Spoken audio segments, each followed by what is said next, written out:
hello. How is everyone? Happy Sunday to you. I pray that everyone is having a great weekend and that you have gotten some rest and that you are doing what it is that you want to do today so that you can enjoy what God has for you. So I am so excited to be here today and to just drop in real quick and check in on everybody and to get everybody prepped and ready for tomorrow's forgiveness start. We start the first day of the Always Journal for Forgiveness 30-day challenge. And this is a challenge that is very, very, very special to me simply because this is what God has given me to do. This is what heaven is requiring me to do, and I am radically obedient at it as it regards what God tells me to do. So, with that being said, hello. I am so excited that we are here together. So, we are getting ready to start the next wave of the forgiveness work. And the challenge starts tomorrow at 5 a.m. Eastern Standard Time. And I'll put the links and all of that out there so you can join us.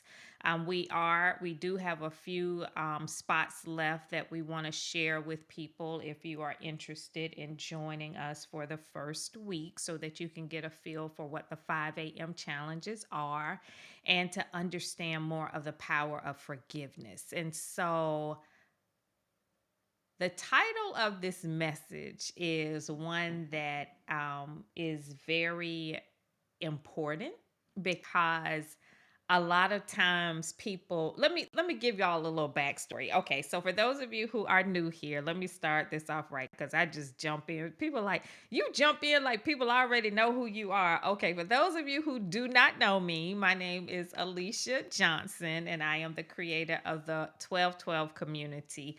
And the 1212 community is a community dedicated to helping everyone who chooses to learn how to recalibrate their lives. 12 hours for God, 12 hours for man. And we do this through a myriad of ways, and one of them being journaling. Journaling is a very powerful tool.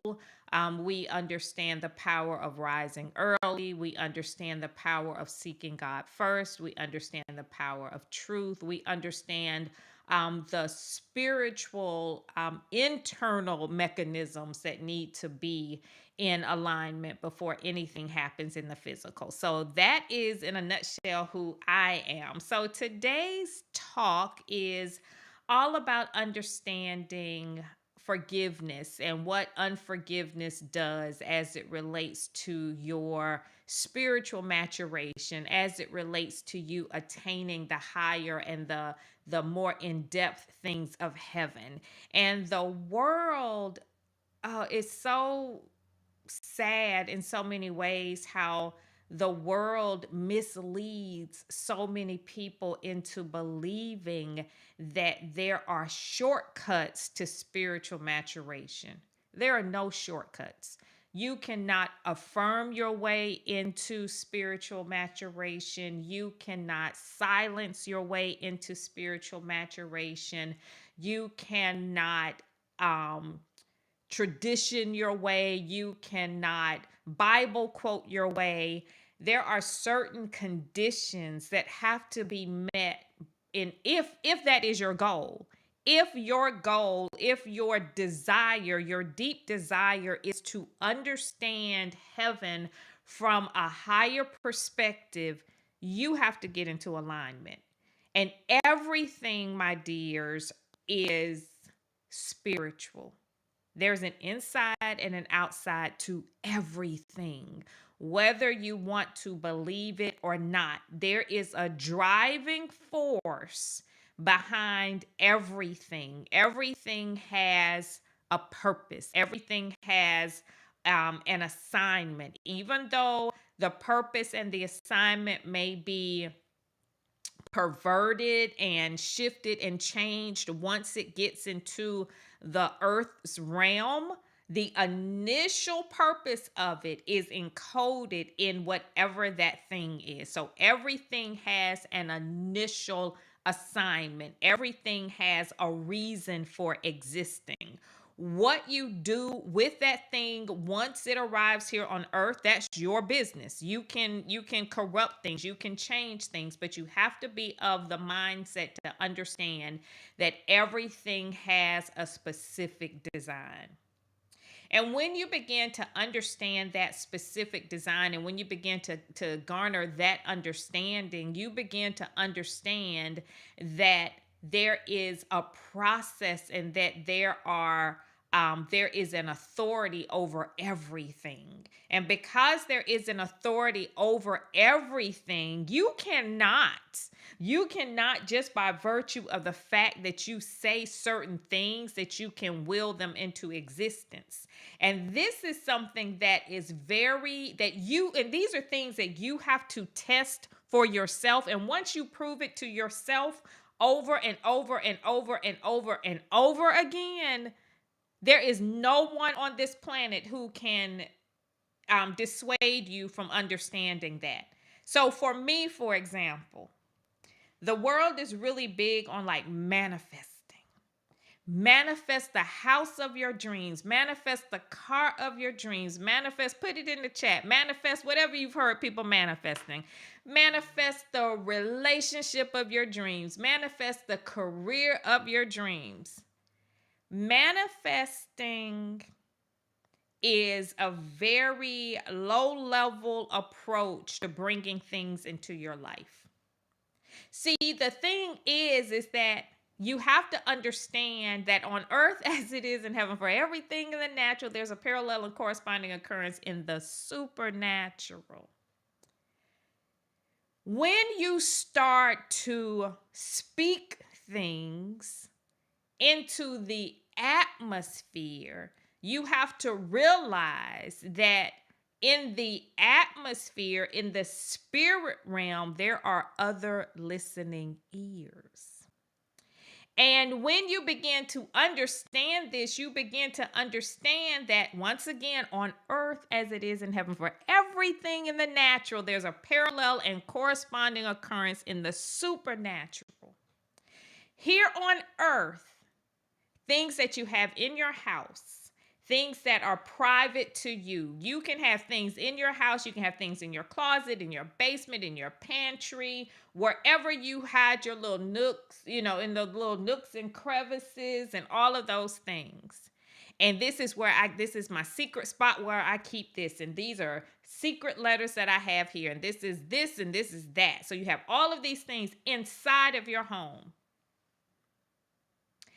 So let's say that one day you're going through and you're cleaning things out and you're going through and you're just like getting rid of everything. It's like, I don't need this anymore. I don't need that anymore. I don't need this anymore. So you bag it up and you put it on your curb.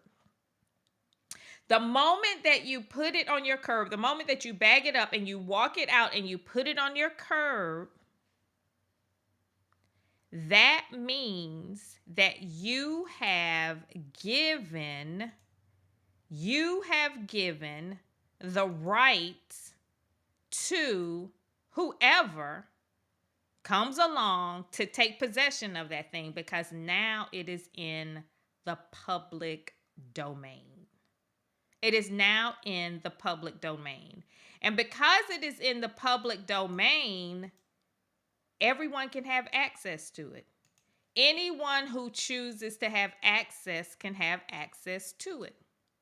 The same thing in the spirit realm. See, people get excited when they start to manifest. And they want to manifest things and they want to bring things into existence, not realizing what they're doing.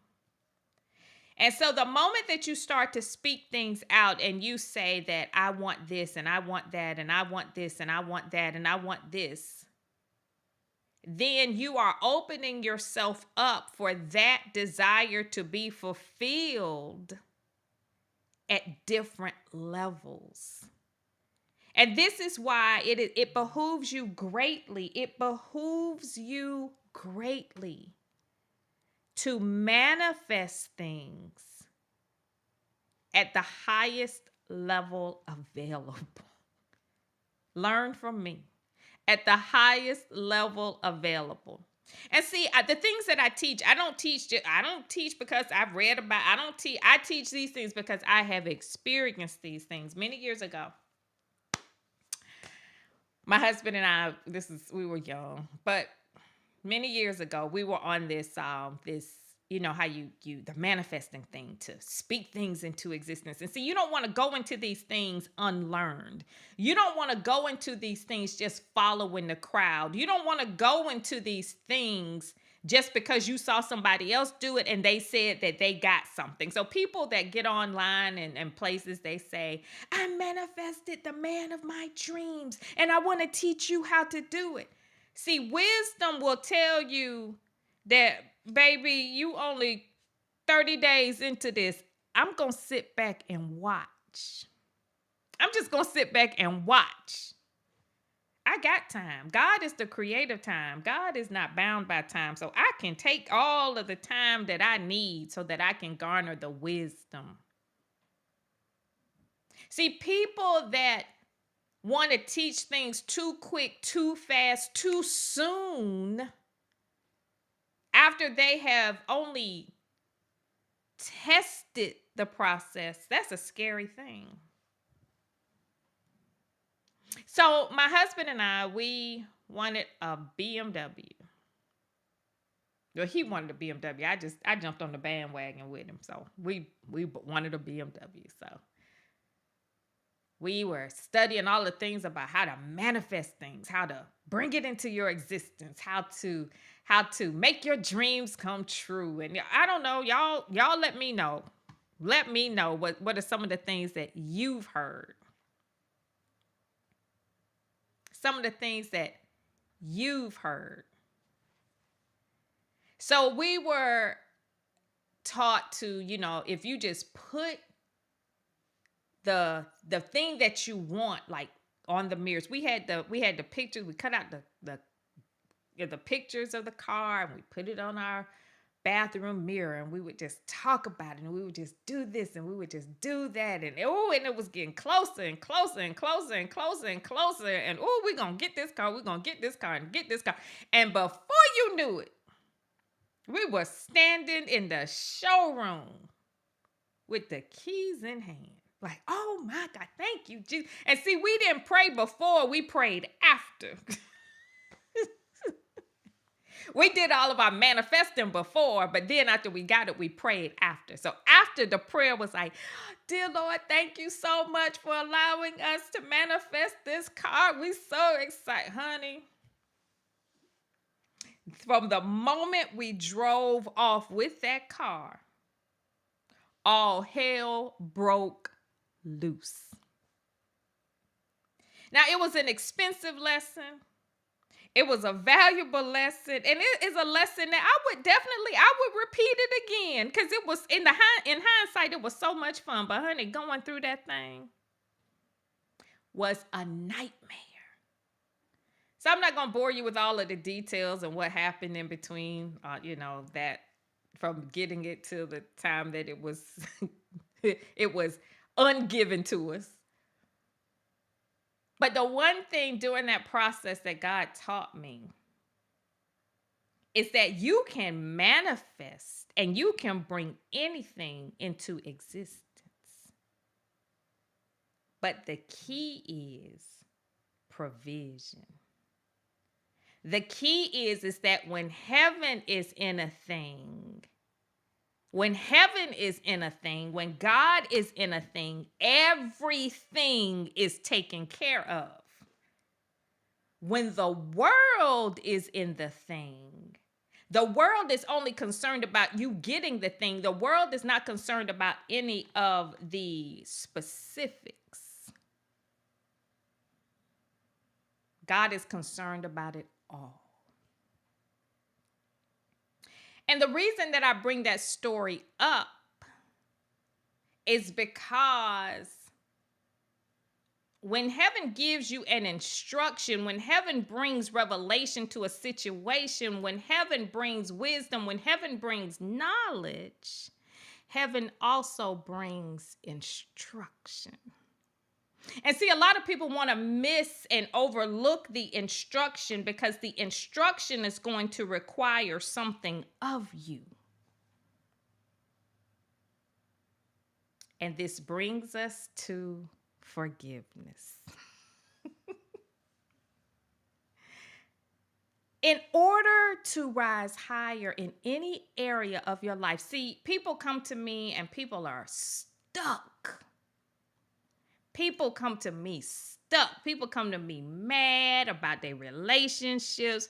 People come to me mad about their marriages. People come to me frustrated about their jobs. People come to me frustrated about their finances, their kids. You name it, I have heard it. I have been through it. I have dealt with it. I'm not going to take it any easier on you than God does with me. When you find that you are stuck in any particular area, be it your finances, your relationship, your parenting, I don't know, name it. And you have tried everything. See, this is how I know that people are shying away from the real thing that needs to be done because they've tried everything. And what trying everything means is, I used to be this person. This is how I know. This is how, and this is why I speak so definitively on these things, because I used to be her. Oh my gosh. I used to follow Joyce Myers all over. Wherever she was, I was going to be there. Oh, I got to be in. Oh, because I just thought someone's going to fall on me. I thought that anointing or whatever it was going to fall on me. I had all of the people on rotation. I had the Creflos. I had the Joel Osteens. I had all of these people on rotation. I was in church every time the doors opened. I was volunteering to do everything that needed to be done. I was feeding the homeless. I was cleaning up. I was things that I had absolutely no business to be doing. Because I was avoiding the real thing that needed to be done. And it's not just me. And I'm not going to sit here and take the full brunt of everybody's shortcomings. You know your part. You know where you hiding behind things. You know where you're hiding behind. If I could just tweak my resume a little bit more. No. You know what I'm going to do? Because this I'm at people that talk about the blocks. I've hit a ceiling. Whoever they are, they won't let me rise any higher.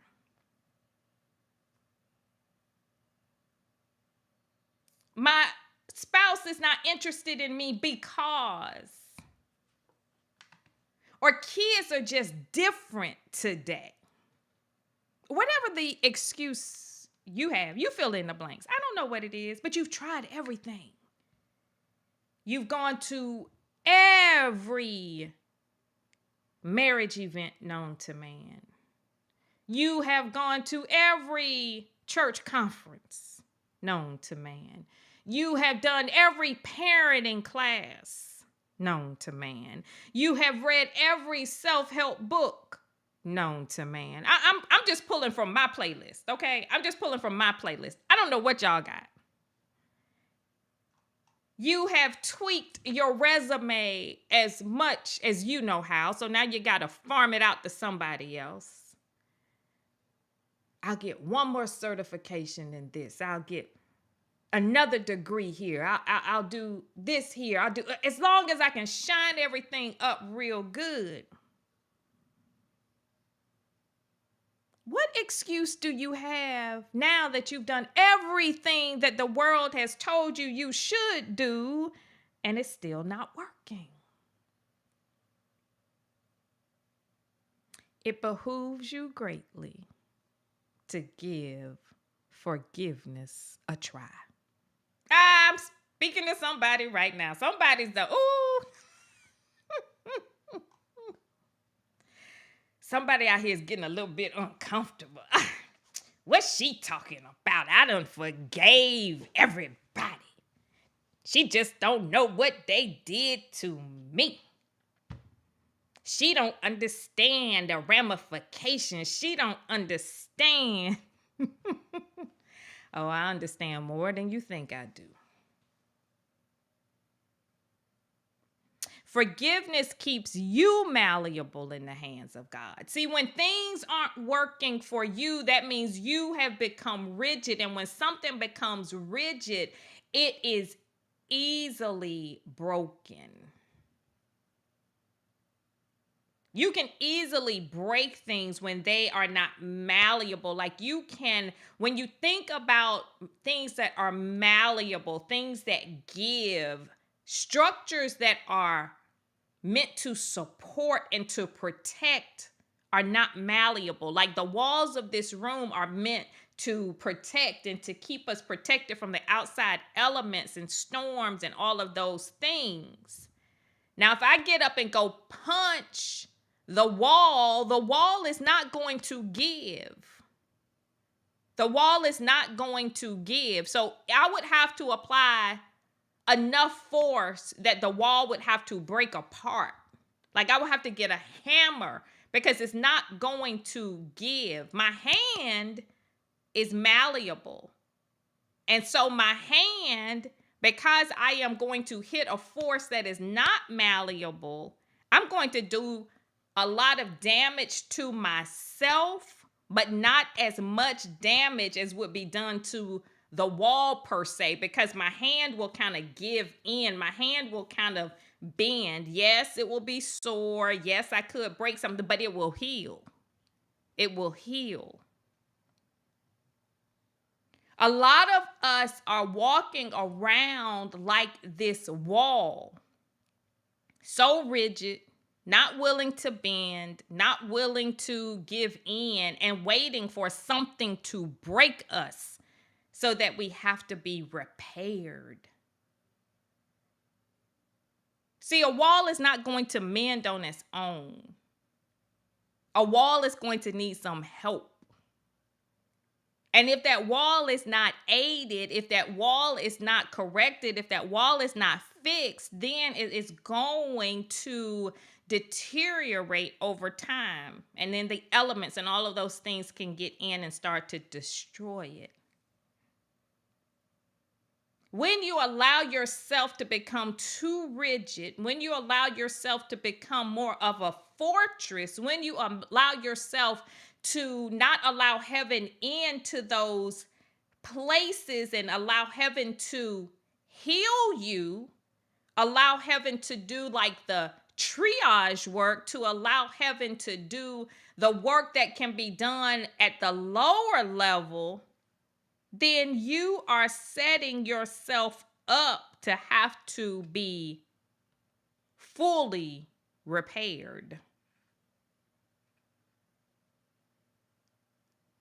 And being fully repaired by heaven versus being malleable in the hands of heaven requires more work. Ask me how I know.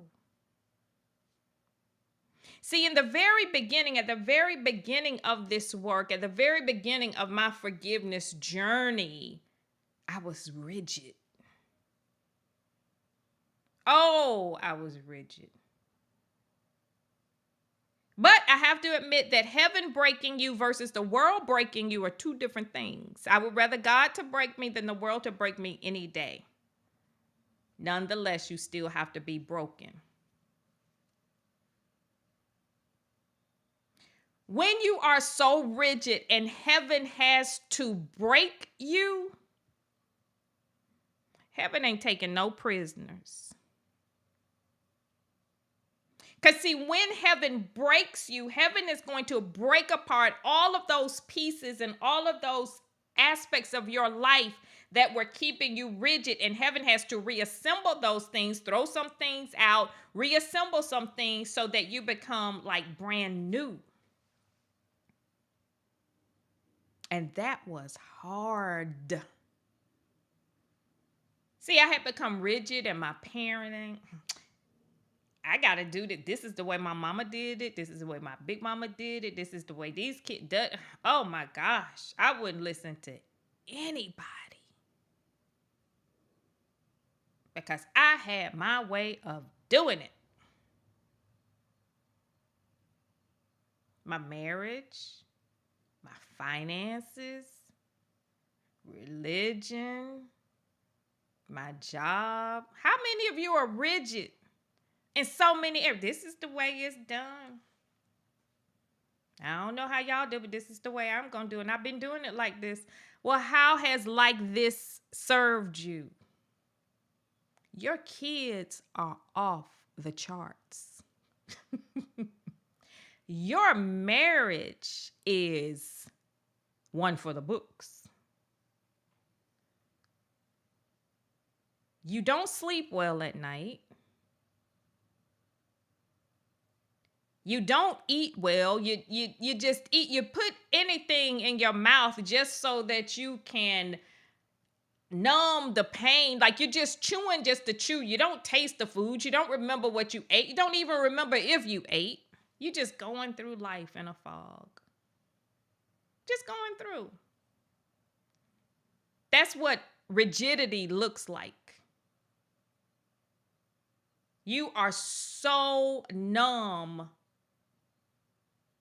to the concept that anything could be different that you just accept things as they are. I was so numb to life that everything became routine. PTA meetings were all the same. My daily routine was all the same. My commute to work, it got so bad. I tell this story all the time. I could not remember the route that I took to work because it was so routine. It got so bad one day that I routinely took the metro to work so much. I would get on the train. I would do this. I would do that. And this one day I broke my routine. I drove, parked in the parking lot at my job, and took the train home. Took the train home. Took the train, got to the metro, looking for my car, and realized that I had driven in that day. I'm like, Lord, I need help. I need help. I cannot live life like this another day. I can't do this no more. I cannot do this anymore. I don't know what else to do. I have no idea. I've read every self-help book. I do all of these things. I do everything. And God was like, you do everything but listen. You do everything but what I tell you to do.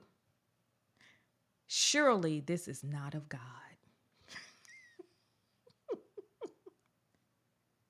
Get thee behind me, Satan. How many of you are hiding behind your daily activities?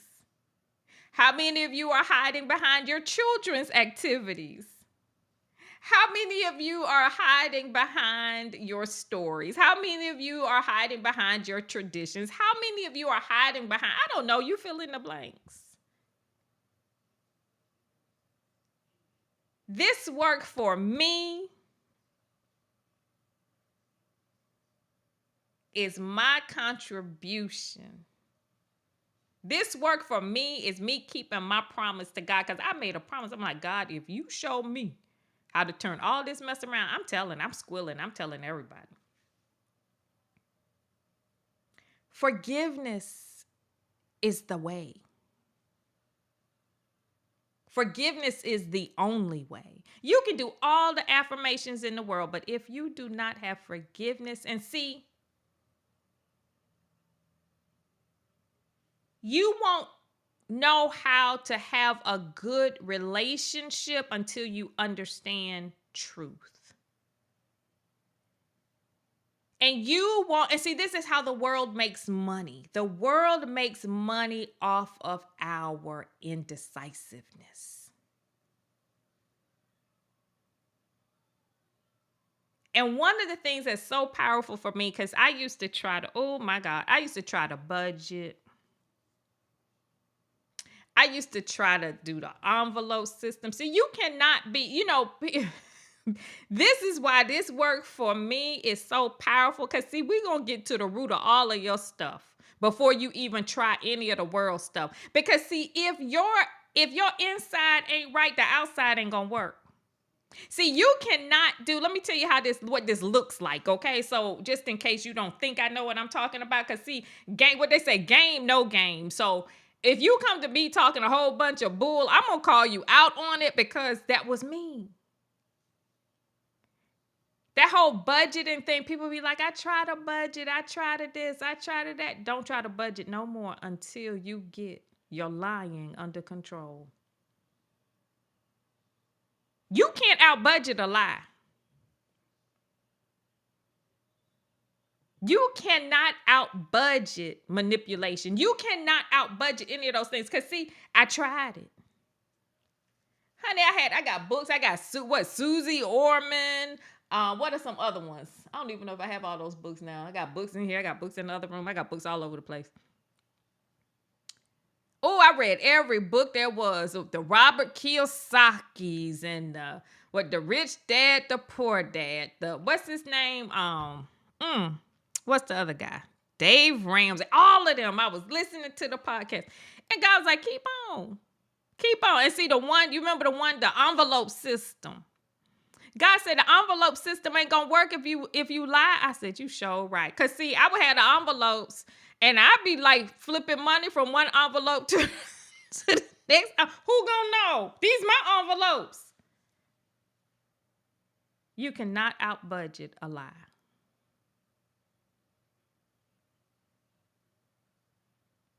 Affirmations may look like they're working, but if unforgiveness is present, honey, it's going to fold like a house of cards.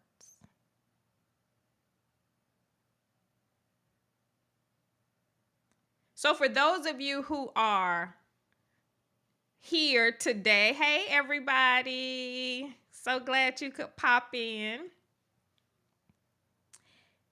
And if you're here today and you desire to join us, see, that's the thing about this.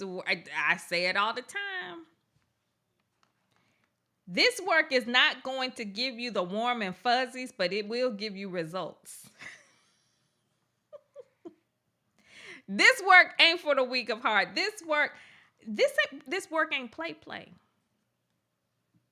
See, I'm too old to be doing a whole lot of rework. And see, the world has gotten into this like thing where they can promise you stuff, but then they had that fine print where they say results aren't typical. Well, I can tell you that if you go in and you do this forgiveness work, I can tell you some of the results that you're going to get. And these results are typical. And for those of you who have done the work and you know, and we're getting ready to dive in again, these results are typical. You gonna lose some friends. That's typical. That's one of the results. And y'all can type in the chat some of the results that you will receive. Not being able to lie as proficiently as you used to, that's gonna be, I just don't even feel good. Like I tried it. I can't even do it no more. I don't even know what's happening. Things that you used to think were right are going to look wrong, and things that used to look wrong are going to look right. That's typical. That's typical. People saying, I'm not an early morning person. 5:00 a.m. is too early. Girl, I be waking up now at 4 a.m. That's typical. You don't know how many times I've heard that people be like, I'm not an early morning person. I'm not an early morning person. That was me. And then people be coming like, I might as well be on here because Your call don't start till 5, but God be waking me up at 4 every day. Not even just Monday through Friday, every day, Saturday and Sunday too. Now that one is funny. These are the results that are typical.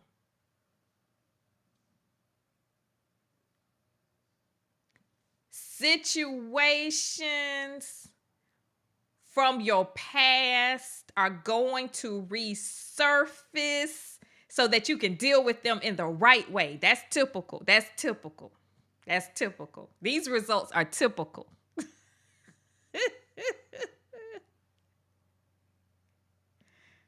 These are the promises I can make that some shifts are going to happen. But don't run.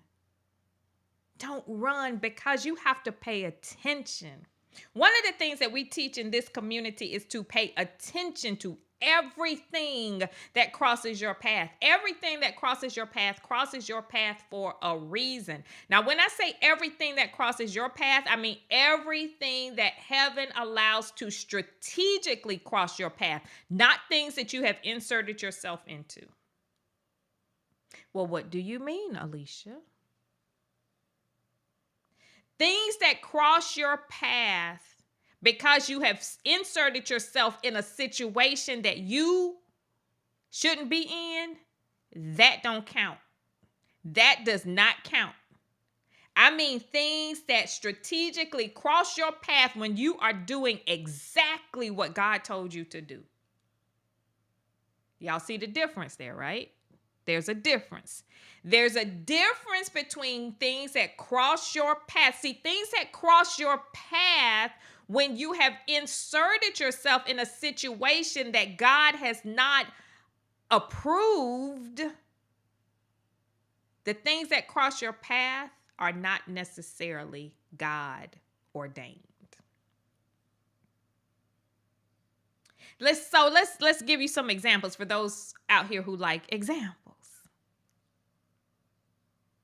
God is dealing with you with your relationships and your friendships. And God is saying that some of these relationships and friendships are just not who you are anymore. These are people that you don't necessarily need to be around anymore. And heaven is doing things to separate you.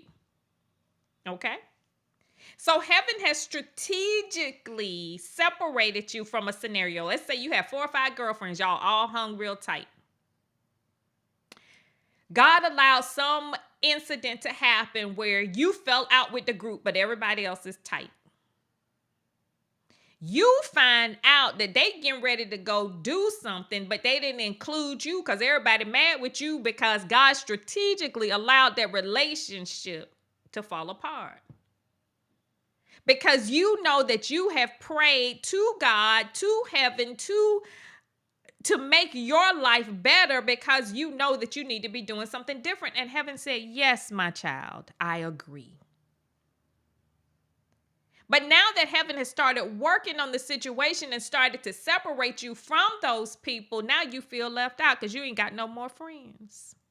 But heaven has designed this to put you in isolation so that instead of calling your friends, you call on God. But you hear through the grapevine that your friends are getting ready to do something that you've always wanted to do, but they didn't include you in it. So now you call them up and insert yourself. And since you've inserted yourself and they invite you back into the fold and you go and you do all of these things, anything that crosses your path while you're in the company of these people, that's not of God because God told you to sit your tail down at home. Did I make that clear? Is that a very clear example of what it looks like? Is that clear? Okay.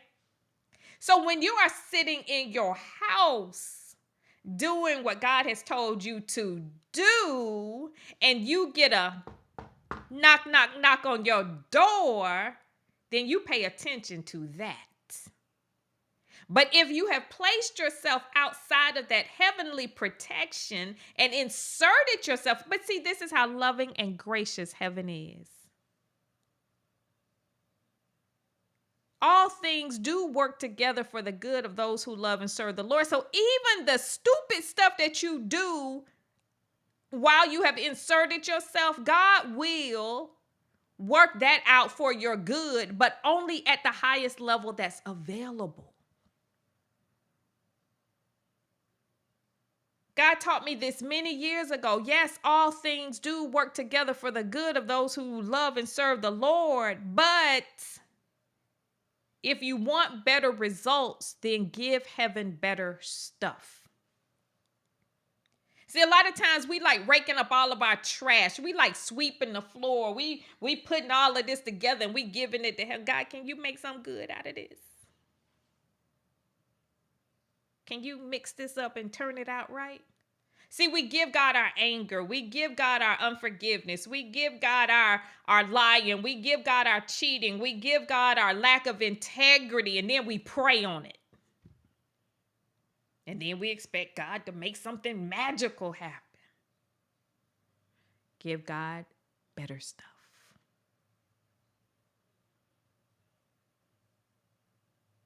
So as you are moving through this process, as you are allowing heaven to work with you in the deeper places of your heart, consider this your call to action. You have absolutely nothing to lose by giving forgiveness a try. And hey, if it doesn't work, then go back to your old cantankerous ways. Go pick it back up. You can even let God know that in the beginning. Look, God, okay? I'm going to give this forgiveness thing a try. I'm going to give it 30 days. And if at the end of that 30 days, don't nothing change, then I'm going back. And guess what? Heaven will honor that. But then heaven is going to have some caveats for you as well. So it's very important that you understand that working with heaven ain't play. But when you understand this, you can truly become as a little child. Like, it's so wild how heaven works. The work ain't play, but when you surrender to the work, you can become as a little child. And that's the best part for me as it relates to this work.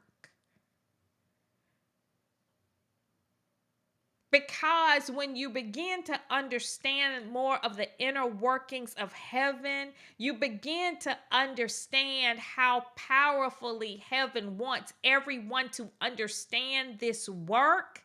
And because heaven wants everyone to understand the work, heaven will make the work simple so that it's accessible to everyone. Be very mindful of the people who make everything so heady and so cerebral and so out of touch with reality that only certain people can reach it, only certain people can get to it, only certain people have access to it.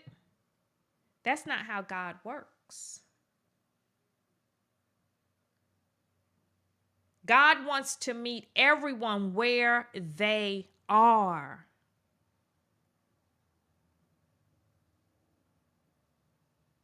You cannot meet everyone where they are if you're not willing to understand where people come from. And a lot of people are not willing to understand where people come from because they're not willing to do the forgiveness work. Forgiveness work brings on another level of compassion that few understand. Forgiveness work allows you the opportunity to give second chances, third chances, fourth chances, fifth chances. Because you really, in your heart of hearts, have to know, how many chances has God given you?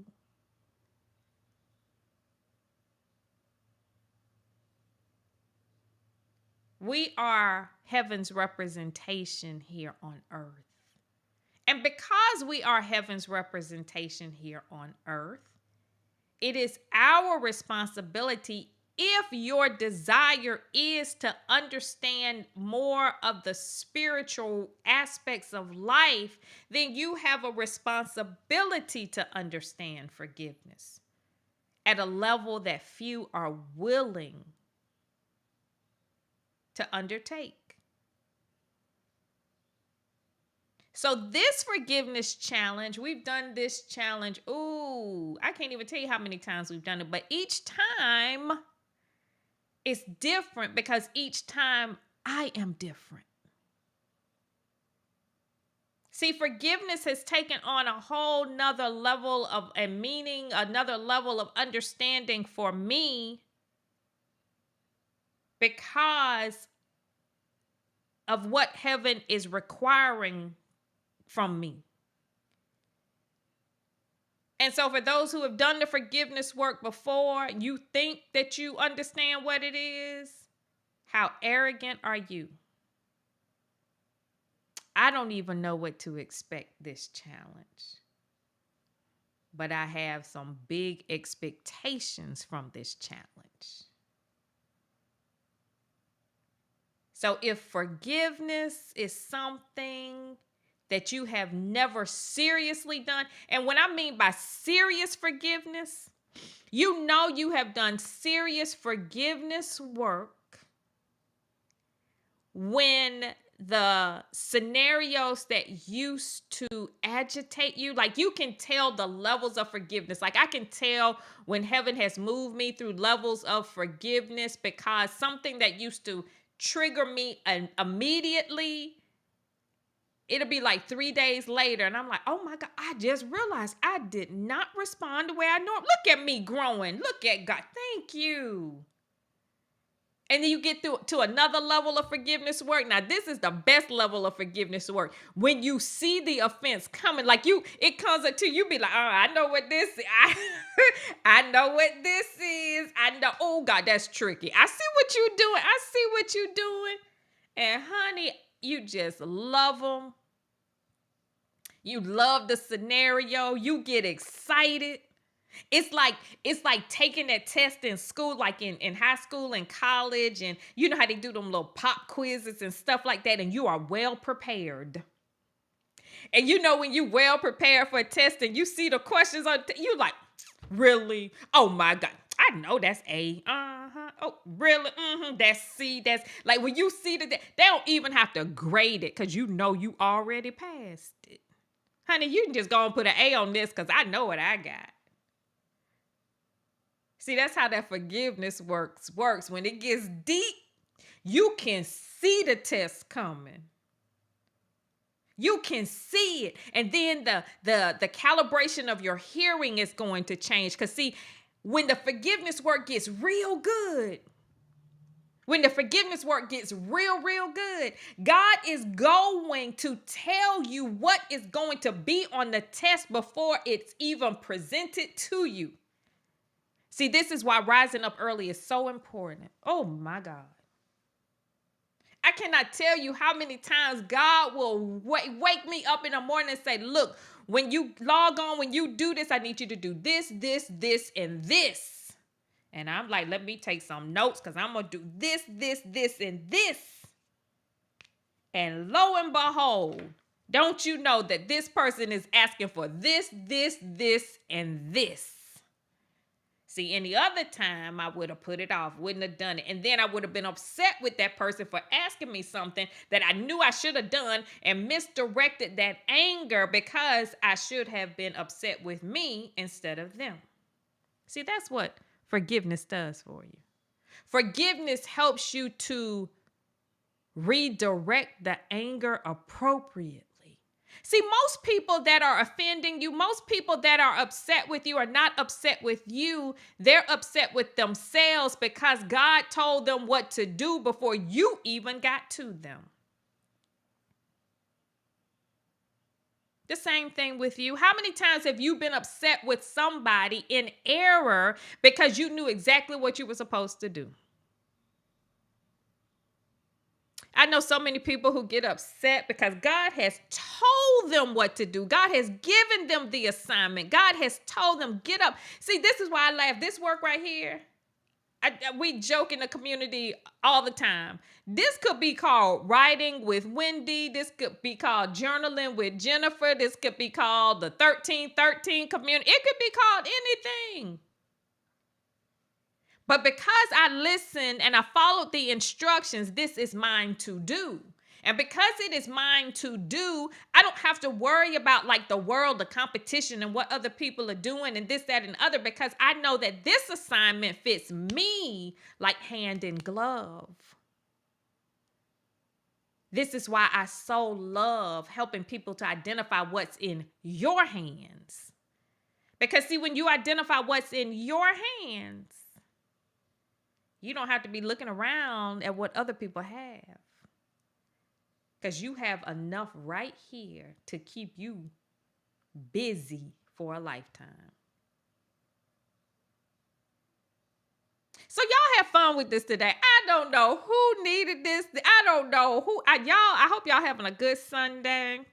I hope you having a wonderful afternoon wherever you are in the world. If you catch this by replay, my name is Alicia Johnson. I am the creator of the 1212 community. And like they say, I'm coming in hot at this point. I'm giving it the way God is giving it to me so that you can rise as high as heaven needs you to go. And this next push, this next 30-day push is all about helping you to deal with those areas of unforgiveness that have been plaguing your life so that you can finally start to move to that next level. There are layers and levels to this, but as you start to peel things away, as you start to really push through that forgiveness work, my God, the things that will be revealed. So y'all have fun with this. I see Cynthia on here. Cynthia, you know I'm bad with this. If you can put the link for the challenge in the chat, so those who want to join us, we start tomorrow morning at 5 a.m. I don't want to hear the excuses. It's too early. It's too this. It's too that. If God has allowed this to cross your path, then this is definitely something that you need to consider. It's something that you need to do. 5 a.m. in the morning. I have people that do, there are people that say, oh, I work, some people have the graveyard shift or whatever. We have a person in the community that has dismantled that one all the way around. She works a graveyard shift, but she be hiding in closets and stuff. She said, I'll be taking my little 30-minute break. I'm gonna be on there. And if she can't be on there, we have the recordings. And we have a whole Facebook community dedicated to this challenge to work with you and to guide you through the process so you're not doing this forgiveness work alone. Because the forgiveness work can get heavy. The forgiveness work can get deep. But the forgiveness work will give you results. So please, if God is dealing with you on unforgiveness, then give forgiveness a try. You're worth it. You are worth it. You are worth what it takes to experience a life of forgiveness. You're going to sleep better. You gonna look better. We're gonna be like, in this community, I'm gonna be sitting here like, people be like, how old are you? I'm 105. I'm gonna be looking like this. I'm gonna be 105 years old. What? How you look like? Forgiveness, baby, forgiveness, okay? Forgiveness redeems the time. Forgiveness increases your creativity. Forgiveness is going to bring a lightness to the atmosphere. Forgiveness is going to, honey, laughter and forgiveness go together. You're going to be laughing at some of the stuff you didn't even think was laughable, okay? Laughter is encoded in the process. Forgiveness comes with a whole bag of goodies that you won't be able to unpack until you dive into the work. So prove it to yourself. Prove it to yourself. All right, everybody. Happy, happy, happy Sunday. I pray that you are all doing very well. And I will see y'all in the morning. See y'all in the morning at 5 a.m. So sign up so you can get that Zoom link. Sign up so that you can go ahead and get the journal prompts. Sign up so you can go ahead and get the physical journal if you so choose to do that. But just sign up so you get all of the information so you can get put into the Facebook group so that we can go ahead, get started, and hit the ground running. All right. I love you all, and I will see y'all in the morning. Have a good one.